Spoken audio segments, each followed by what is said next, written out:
Ebony Love, and in today's video we're going to continue with sewing the double wedding ring that was cut on the AccuQuilt Studio or Go die cutter. Stay tuned!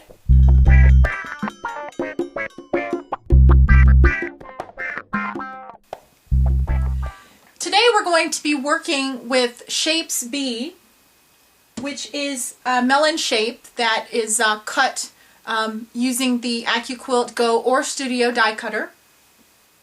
We'll also be working with Shape D, which is the symmetrical square that's part of this die block set. And we'll also be working with the arc shapes that were stitched in part 1 of the sewing video series. So this is the arcs that are made up of shapes E and F of the double wedding ring set. I showed in the previous video that I store my larger pieces on a baking sheet that I swiped out of my kitchen. Here you can see the arc shapes that were sewn, and I've divided these into 2 piles. These are even piles with the same number of pieces in each, and I'll show you why in a second, why we divide these into 2 piles, but you want to do that. You also want to separate your shape D into 2 piles as well. So there's a left-hand side and a right-hand side. So very similar to how we sewed shape F to the arcs in the previous video. I'm using a 1/4 inch seam on my machine, and what I want to do is take the pile, one of the piles that I separated, so this would be half of my arc units, and I'm going to take shape D and stitch this to the other side of the arc. So with right sides together, I'm stitching shape D to shape F on one side. And I'm chain piecing these, again using a 1/4 inch seam on my machine.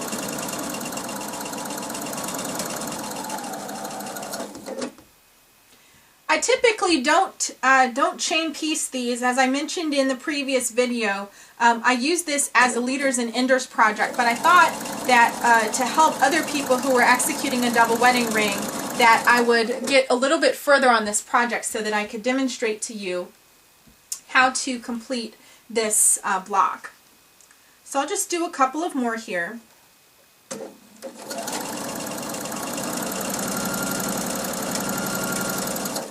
And once I'm done stitching these pieces, what I will do is actually, I need to stitch the other side as well.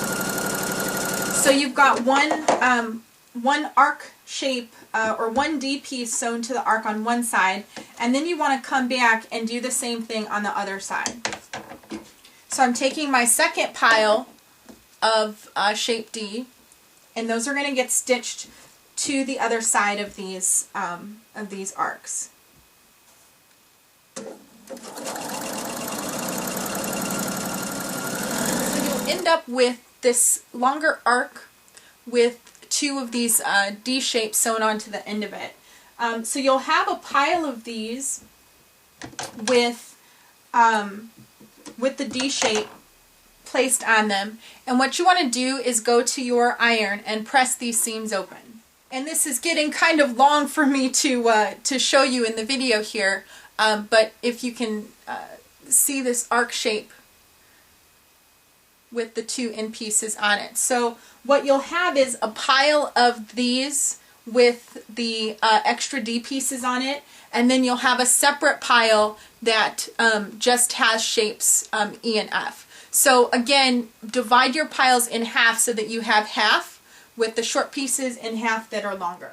The next thing that you want to do is take the shorter arcs, so this is just the arcs with the E and F pieces, and you want to stitch these to shape D, the melon shape D. Now I find it easier to stitch with the melon shape on top, and I'm just using a regular 1/4 inch piecing foot. So I'll zoom in here so that you can see me stitch these. So I am putting right sides together, and I am matching the end pieces. So these aren't, so you're going to get a little bit of this, of the point sticking out. So you want to match the angles on these pieces so that they're lined up on the edge. So you're going to get a little bit of this melon shape peeking out over the front. So you want to take a couple of stitches so that you lock the two pieces together so they're under your machine. And this goes together very similarly to the Rob Peter to Pay Paul blocks. So I'm using, I'm slowing down the speed on my machine because this is something that it's easier if you have a little bit better control of the pieces. So I'm going to sew these kind of slowly. And how I'm holding this is I'm holding it pretty close to the edge of the foot, and I'm lifting up this top piece, the melon piece, and I'm watching the arc underneath. And what I'm trying to do is to get the two pieces to meet under the needle while I keep the 1/4 inch marked. And ideally, when you get to the center, so there's a seam here in the center between the two pair. There's a seam between these two shapes, and there's a notch or a dog ear on this melon shape. Hopefully you can see that. And what I'm really trying to do is, as I'm going along here, I'm trying to make sure that these pieces will meet right over the seam line. So if you can make sure that you do that, again, holding these pieces, holding the top one kind of up away from the other piece and trying to make them meet under the needle, holding your 1/4 inch seam where possible. They're not always perfect, but I've found that these melon shapes, these curve shapes, tend to be pretty forgiving. And I love that I can slow down the speed of my machine so that this makes this a little bit easier. Now when you get toward the end, and this was a tip that Gene, he's another Facebook fan of AccuQuilt, he recommended that I get a pair of tweezers to use to guide these shapes toward the end. And I actually had to repossess these tweezers from my long arm machine. I hope he's not mad. But it gets a little bit easier to grip with the tweezers as it gets through this last piece, because you don't want these to start to trail off. So I'm just hanging on to the top piece, putting a little bit of tension on it, trying to make it meet at the end. And I'm off just a little bit, but we'll get that figured out. So that's this arc shape. So when you get that, and I'm just going to chain piece another set of these leaders and enders here, so I can take this arc off the machine. All right, and since it's going pretty slow. All right. So I just wanted to get this arc shape off the machine. So you'll have this piece off as it comes off the machine, so it looks pretty curvy and crinkly. And so I'm going to take this and press this seam. And actually, normally I would press toward the melon shape, but with this particular block, I actually find it easier to press the seams toward the arc. So it takes a little bit of coaxing sometimes to get this pressed toward the arc, but that's what you want to try to do when you get these pieces completed, is press the seams toward the arc. And so it's great that you would have pressed your seams open beforehand, because this actually helps to reduce bulk in that seam, and you can encourage it to lay flat. So press that really well, and so you'll end up with a flat, relatively flat half arc. All right, so once you get a few of those done, what you'll want to do is now take the longer arc shape, and you're going to attach this to the other side of the melon. So we'll end up with a shape that looks like this. So hopefully you can see that. Okay, so now that I have my my melon shape, I want to take the longer arc. So this will be the arc with the two D pieces on top, and I also want my melon shape that's now stitched to this arc. And what I want to do is, there are actually notches on this shape, on shape D, and there's a matching notch on shape F. So hopefully you can see this in the video. But what I want to do is I actually want to match the notches on shape D with the notch on shape F here. So my arc shape is heading in this direction, and my melon shape, so you've got them kind of, they're not quite at 90 degrees to each other, but you're trying to match this, this edge of shape D and shape F. And what I'm going to do here is, what I want is for my needle to stop in this seam. So where the melon, whoops, just a little too much. So where the melon shape meets shape F, I want to drop my needle into that seam, because that's where I'm going to pivot. So I'm doing some just some straight stitching here for a little bit,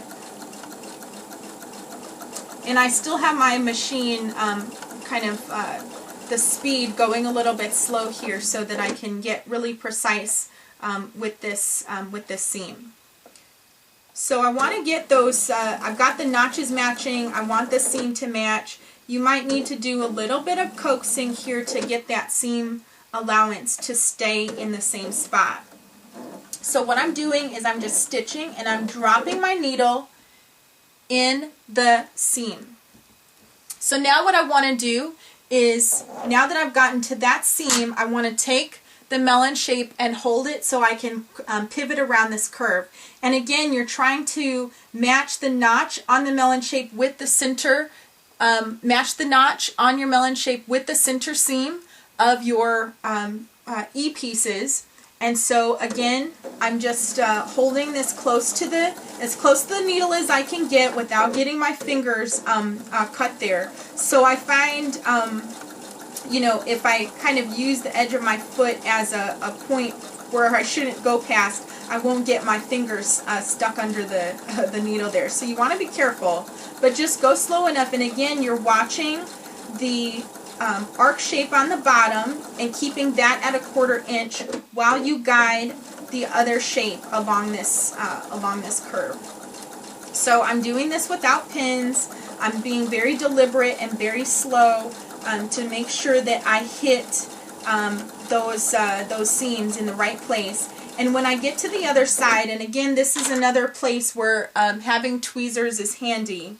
So I'm going to hang on to this piece so that I can guide it under the needle and match those seams. And again, when you get to this point, you want to drop your needle right into that seam. Right into that seam. So I'm watching for my needle to hit that seam. Boom.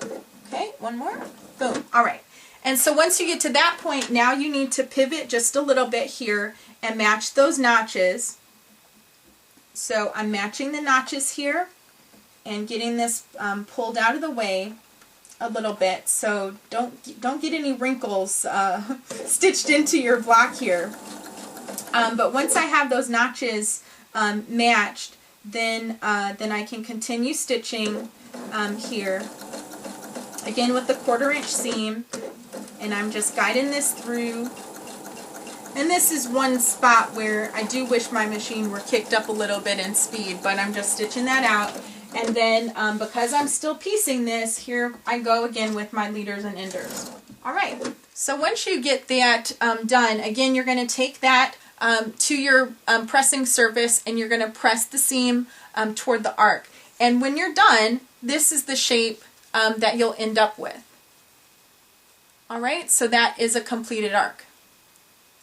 All right, so that's it for this video. In the next video, I'm going to show you how to work with this completed ring shape and attach it to center block A. Happy quilting!